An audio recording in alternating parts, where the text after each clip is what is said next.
पित्रे ब्रह्मोपदेष्ट्रे मे गुरवे दैवताय च प्राप्याय प्रापकायास्तु नमः श्रीनिधये नमः। नमो वेंकटेशाय वेंकटत्रयवार्क नमः।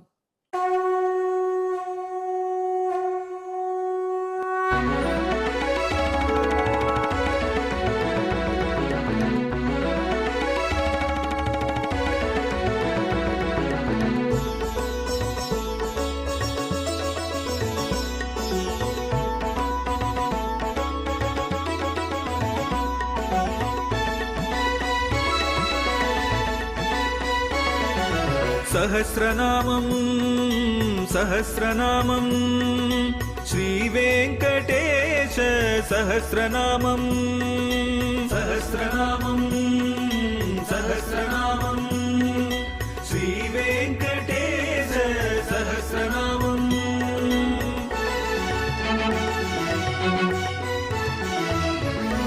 உலகில் கலிவினை தோஷம் அகற்றும் நாமம் சஹஸ்ரநாமம்.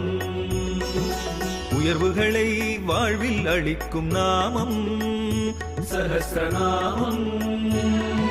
திருமலையில் தினம் அர்ச்சனை நடைபெறும் நாமம் சஹஸ்ரநாமம். திருவேங்கடனின் தரிசனம் காட்டும் நாமம் சஹஸ்ரநாமம். सहस्रनामं सहस्रनामं श्रीवेङ्कटेश सहस्रनामं सहस्रनामं सहस्रनामं श्रीवेङ्कटेश सहस्रनामं। அன்பர்களே, இப்பொழுது நாம் திருவேங்கடமுடியானுடைய திவ்ய சகஸ்ரநாமத்திலே 658வது திருநாமத்தை பார்க்க போகிறோம். இது பூதி என்பதான திருநாமம்.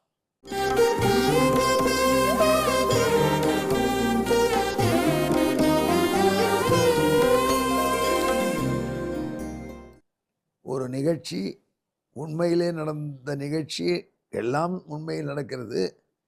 இதை பல அனுபவத்திலே கண்ட உண்மை நிகழ்ச்சி. ஒரு பெண்மணி கணவனை இழந்துட்டா, வர வாழ்க்கை வசதி இல்லை, 3 பெண் குழந்தைகள், சாப்பாடு போட முடியல, சம்பாதிக்க தெரியல. அதனால் ஸ்ரீரங்கம் காவேரியில் விழுந்து உயிரை விட்டுடலாம், 3 குழந்தைகளையும் தள்ளி விட்டு உயிரை விடலாம் அப்படின்னு அந்த அம்மா தீர்மானிச்சிட்டார். பெற்ற குழந்தைகளை தாயே வெள்ளத்திலே அமுக்கி கொன்று தானும் சாக வேண்டும் என்ற முறையில் கொடுமையான வறுமை அவளுக்கு. அதிலே அவள் தள்ள போகிறான். டொக்கரும் குழந்தை விழுந்துடுத்துனா அக்கம் பக்கம் யாரும் பார்க்க மாட்டாங்க. ஆனால் அவளை 2வது பெண் இவளை தவிர அம்மா கொல்லாத கொல்லாத கொல்லாதுன்னு கத்த ஆரம்பிச்சு. இறஞ்சு கத்துறது, அந்த குரல் இந்த காவேரி பிராந்தியத்திலே எதிரொலிக்குது. ஜனங்கள் கூப்பிட்டாங்க, இந்த காவேரியில் தள்ளி கொல்றதெல்லாம் ரொம்ப தப்புமா, ஏதாவது பார்த்துக்கோங்க, சொந்த ஊருக்கு போ, அங்கே ஏதாவது வேலை கிடைக்கும் அப்படின்னு சொல்லி கொஞ்சம் பணத்தை வசூலி ரயில் டிக்கெட் வாங்கிட்டு ஊருக்கு போகிறதுக்கு கொடுத்தா, நீங்கள் சாப்பாட்டுக்கு பணம் கொடுத்துட்டாங்க. அவள் சொந்த ஊர் கரூர், அங்கே போகணும். அங்கே போய் ஏதாவது வேலை செய், அது குழந்தைகளை கொல்லாத. இந்த குழந்தை குரல் வளம் எப்படி இருக்குப்பார், அது கொல்லாத கொல்லாதன்னு கத்தி இவங்களெல்லாம் இப்படி போகுது, உங்களையெல்லாம் தடுத்திருக்குப்பார் என்று சொன்னார். இவர்கள் இதையெல்லாம் பார்த்து கொண்டது பெரியவர். அவரும் கரூர் போகிறவர் அதே ரயிலில் வந்தார். அவர் இவருடைய சோக கதையை விசாரித்த உடனே சொன்னார், ஒரு பெண்ணுக்கு வளமான குரல் இருக்கு, அவளை எனக்கு தத்து கொடுத்துரும், மீதி உனக்கு கொடுக்குற பணத்தில் குடும்பம் நல்லா இருக்கலாம், இடம் ஏற்பாடு பண்ணி தரேன்னு சொல்லி அவளுக்கு ஏதோ ஒரு வேலை வாங்கி கொடுத்து அந்த பெண்ணை தத்து எடுத்து அவளுக்கு நல்ல சங்கீதம் பயிற்சி கொடுத்தார். அந்த குரலோ மணியான குரல், அந்த குரலில் அவ்வளோ ஆக்கர்ஷண சக்தி. அதில் அந்த குழந்தைக்கு பயிற்சி கொடுக்க கொடுக்க இன்னும் கூடி போயிடுத்தவளுடைய சங்கீதம். அந்த அம்மா அவள் இளம் வயது வந்து சங்கீதம் பாடத் தொடங்கினா, அந்த காலத்தில் பாகவதர் என்று சொல்வார்கள், பல பேருக்கு தெரியும் தமிழகத்தில். அவர் பாட்டுக்கு அவ்வளோ மதிப்பு ஜாஸ்தி. தியாகராஜ பாகவதர் பாடினார்னா அப்படி கூட்டமாக கேட்பாங்க. அவர் நடித்த நாடகத்திலாம் அப்படி தான் பாடுவார் அவரை. அப்படி பாடக்கூடிய பாகவதற்கு கூட கிடைக்காத சன்மானம் அந்த பெண்ணுக்கு கொடுத்தாங்க. இந்த காலத்தில் பாட்டுக்கு ₹1,00,000 என்பதெல்லாம் திரைப்படத்தில் கொடுக்குறாங்கன்னு இப்போதான். இப்போ கோடிக்கு போயிடுத்தியா, அவருக்கு என்ன மூளை இருக்கான்னு கேட்காதீங்க. லட்சம் என்பது மற்றவர்கள் பார்த்ததே கிடையாது அந்த காலத்தில். அந்த பெண்ணுக்கு கொடுத்தார்கள். அந்த பெண் பாடிய பாடல்கள் இன்றும் எல்லாரும் கேட்டு கேட்டு மகிழ்ந்து போகிறார்கள். அந்த பெண் யார் தெரியுமா? அவன் தான் KV சுந்தராம்பாள். நீ திருமாலுடைய திருப்பெயருக்கு அர்த்தம் சொல்லுன்னா சுந்தராம்பா வாழ்க்கை கதையை சொல்லிட்டு இருக்கேன், நான் கேளுங்க. அப்புறம் அந்த அம்மாவுக்கு எவ்வளோ வசதி வாழ்க்கை. தங்கத்தட்டில் சாப்பிட்டாங்க அவங்க.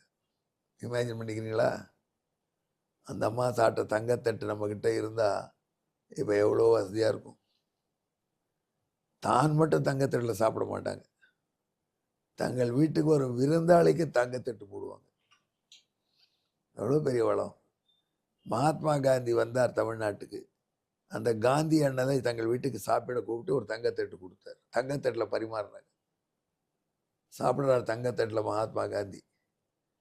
இதை தட்டு எனக்கு தானே போட்டிங்கன்னார்.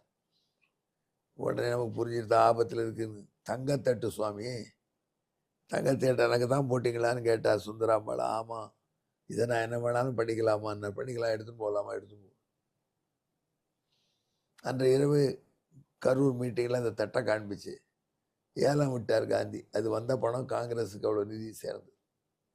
அப்படி விருந்தினர்களுக்கு தங்கத்தட்டு போடக்கூடியவளாய், தானும் தங்கத்தட்டிலே உண்டவளாய், அவ்வளோ ஒரு இசை பேரரசியாக பல ஆண்டுகள் கோல் வச்சு வந்தார் அந்த அம்மணி. கடவுள் இல்லை என்பதாக ஒரு பாட்டை பாடினார் ஒரு கவிஞர். அதை இந்த அம்மாவை விட்டு பாட சொன்னால் மறுத்துட்டாங்க. தெரியும், அந்த கவிஞர் ரொம்ப வலிமை வாய்ந்தவர், அரசியல் செல்வாக்குள்ளவர். ஆனால் இந்த அம்மா, இந்த பாட்டு நான் பாட மாட்டேன், பகவான் இல்லை, பகவான் இருந்துதான் என்னை காப்பாற்றிருக்கான். அந்த வெங்கடேச பெருமாள் கடாட்சத்தினால நான் இப்போ சங்கத்தட்டில் சாப்பிட்டுட்டு இருக்கேன். என் வாயால் அவன் இல்லைன்னு நான் சொல்லி பாடவே மாட்டேன். பாடலை மாற்றி கொடுங்கன்னு அந்த அம்மா கம்பீரமாக தன்னுடைய நிலையிலிருந்து பிறழாமல் இருந்து பாடினார். யார் கொடுத்ததெல்லாம்? எனக்கு செல்வமே இல்லை திருவேங்கடமுடியானே, நான் உன்னுடையவன். அப்படி இருக்கும்பொழுது எங்கள் அம்மா என்னை தற்கொலை செய்ய தூண்டுறாளே, இது பாவம் இல்லையா என்று கதறி அழுத. தனக்கு தங்கத்தட்டு கொடுத்தான். அப்படி பெரிய பூதி என்றால் சமஸ்கிருத செல்வம் என்று பொருள். அப்படிப்பட்ட பெரும் செல்வத்தை கொடுத்தான் என்று எம்பெருமான் திருவேங்கடமுடையானை பற்றி மனமுருக பல பாடல்கள் அந்த பெண்மணி பாடினார்கள். அதெல்லாம் நீங்கள் பார்க்குறீங்க, கேட்குறீங்க. இப்படி செல்வமாகவே தானே மாறி தன்னையே வேறு கதியில்லை என்று நாடி பாடுபவர்களுக்கு செல்வத்தை கொடுத்தருளின பகவான். அதனால் அவனுக்கே செல்வம் என்று பெயர்.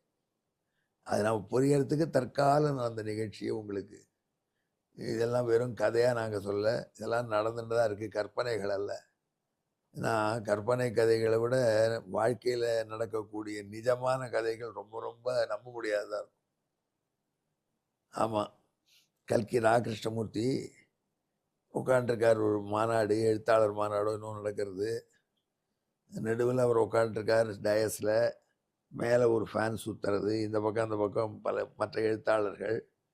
அப்போ திடீர்னு கல்கிக்கு என்னவோ தோணித்து போயிட்டு வரலாம் கீழேன்னு கீழே இறங்கினார் மேடை விட்டு. அப்போ இவருக்கு நேராக மேலே இருந்த ஃபேன் பொடக்குன்னு உது. கல்கி கீழே இறங்கிகள் என்றால் கல்கி அன்றே அமரராயிருப்பார். அவர் திரும்பி வந்த உடனே என்ன சொன்னார் தெரியுமா? இதே மாதிரி என் கதையில் ஹீரோ இறங்கச்சே பொடக்குன்னு விழுந்தது ஃபேன். அவன் போனப்புறம் விழுந்து எழுதிதான் பத்தியாயா கற்பனை என்னும். நம்ப மாட்டேங்குது, நம்ப முடியுமா இருக்கான்னு கேட்டார். என் வாழ்க்கையிலே தேவகணன் விளையாடினான். நாங்கள் படுத்துருக்கோம், நான், என் மனைவி, இடையில என் பையன் படுக்கையில் படுத்துருக்கோம். சேரர் தெரு என்று கேம்ப் ரோடுக்கு பக்கத்தில் தாம்பரத்தில் உள்ள வீடு. அந்த வீட்டில் படுத்துக்கிச்சு. ராத்திரி திடீர்னு சத்தம் கேட்டது. என்னன்னு பார்த்தா ஃபேன் விழுந்துருச்சு மேலே. ஆனால் அந்த ஃபேன் எனக்கும் என் மகனுக்கும் நடுவில், யாரையும் அடிபடலை. அவனுக்கும் அடிபடலை, எனக்கும் அடிபடலை. அன்றைக்கே அடிபட்டதுன்னா நான் உங்களுக்கு கதை சொல்லிடணும்னு தெரியாது. ஆகினால் இப்படிப்பட்ட செல்வத்தை கொடுத்தருள்பவனாகினால அவனுக்கே செல்வம் என்று பெயர், என்று பூதி என்ற பெயரை நாரத பகவான் சொல்கிறார். எத்தனை பேர் திருவேங்கடமுடியான் திருவள்ளால செல்வச் சேர்ந்தவர்களாக இருக்கிறார். ஏன் நமக்கெல்லாம் கொடுக்க மாட்டேங்கிறாங்க பணம்? திருவேங்கடமுடியான் உண்டியில் மட்டும் டப்புன்னு போடுறாங்களேன்னு கேட்டால், அப்படியே அவன் அருள் செய்து தான் பூத்தியாக இருப்பதை அப்போது நிரூபித்து கொண்டு வருகிறான். இதைத்தான் இதற்கு பின்னணியான ஸ்லோகத்தை இப்பொழுது கேளுங்க.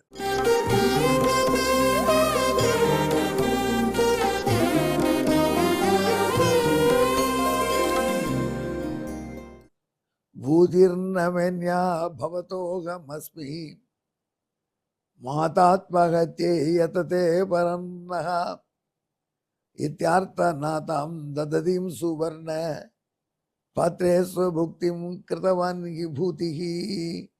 ஆக செல்வம் என்று அவனுக்கு பெயர் என்பதற்கு பின்னணியான சம்ஸ்கிருத ஸ்லோகம் பார்த்தீர்கள். இனி இதற்கு பின்னணியான தமிழ் பாசுரத்தையும் பாருங்கள். தற்கொலை செய்ய தூண்டிய தாயார் தவித்த சுந்தராம்பாளை தடுக்கச் செய்து பாட்டால் உலகை கவரச் செய்து தங்கத்தட்டில் உண்டி உண்ணச் செய்து காந்தியடிகளுக்கும் தங்கத்தட்டில் உணவளிக்கச் செய்ய வல்ல செல்வம் அவளுக்கு வந்தது அவனாலே. எனவே அவனே செல்வம். அதனால் பூதி என்று நல்லோர் அவனை இயம்பிடுவார். அவனை விட பெரிய செல்வம் அவன் அருளினால் செல்வம் தானே நம்மை நாடி வரும். நின்னையே வேண்டி நீள் செல்வம் வேண்டாதான், தன்னையே தான் வேண்டும் செல்வம் போல் என்று ஆழ்வார் பாடினார். சாதாரண நம்மை போன்ற ஆசாபாச மனிதர்கள் வாழ்க்கையிலேயே இப்படி செய்தார். குலசேகர பெருமாள் போன்றவர்கள் எப்படி செய்திருப்போம்? நீயே வேண்டும், வேறு எதுவும் வேண்டான்னு உன்னையே நினைக்கிறவர்களுக்கு திருவேங்கடமுடியானே அந்த செல்வம் அவர்களை கெஞ்சிட்டு என்னை வச்சுக்கோன்னு ஓடி வருவோம். நின்னையே தான் வேண்டி நீள் செல்வம் வேண்டாதான், தன்னையே தான் வேண்டும் செல்வம். அப்படிப்பட்ட செல்வமான எம்பெருமான் பூதி என்ற பெயரை எங்கேயுடன் கலந்து ஜெபியுங்கள். பூத்தியை நமஹா, நமோ வெங்கடேஷாயா, வெங்கடத்துறைவார்க்கு நம. நன்றி, வணக்கம்.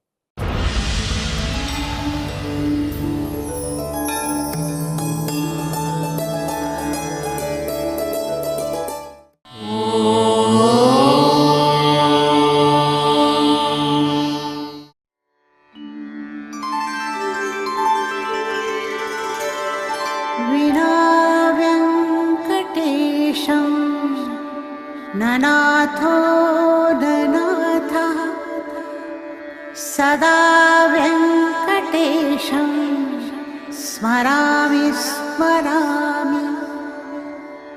हरे वेङ्कटेश प्रसीद प्रसीद. प्रियं वेङ्कटेश प्रयच्छ प्रयच्छ.